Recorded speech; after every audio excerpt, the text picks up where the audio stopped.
नमस्कार, मी ऐश्वर्या रोहन शिंदे नाईक. माझं लग्न 2017 मध्ये जानेवारी 23 तारखेला झाला होता. त्यानंतर माझ्या वडिलांनी लग्नामध्ये 25 तोळं सोनं, 2.5 किलो चांदी आणि 2 लाख रुपये कपड्यांना आणि व्हिडिओ शूटिंगला दिलं होतं.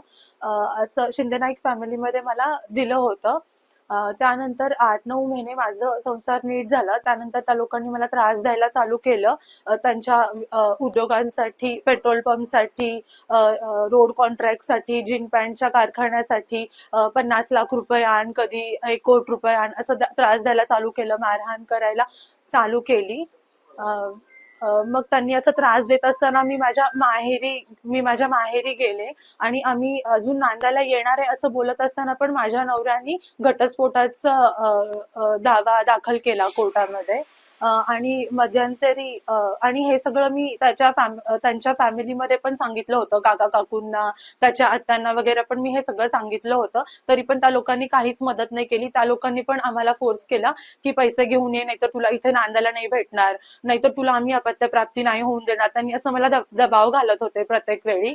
आणि मग मध्ये 2 तारखेला, मार्च महिन्यात 2 तारखेला रोहन माझ्या घराकडे येऊन मला धमकी देऊन गेली त्यांनी की मध्येच आम्ही पंढरपूरमध्ये एक कुटुंब संपवलं आहे, तसंच तुझं कुटुंब पण आम्ही संपवेन. जगताप फॅमिलीला कसं आम्ही संपवलं अजून, तसंच तुझ्या फॅमिलीला पण आम्ही संपवेन, तू जर मला घटस्फोट नाही दिलास तर.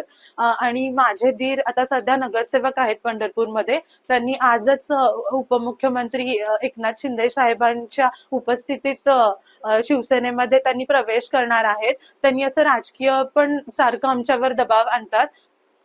शिंदे नाईक फॅमिली ही पंढरपुरातील खूप प्रतिष्ठित फॅमिली आहे आणि ते सगळं बघूनच माझ्या पप्पांनी दिलं होतं. पण तिथे गेल्यावरती तर काहीतरी वेगळंच बघायला भेटत होतं. त्यांनी सारखंच दबाव आणायचे की फॅमिलीमधून माझ्या पैसे घेऊन ये, सारखंच दबाव आणायचे कुठल्या ना कुठल्या उद्योगासाठी.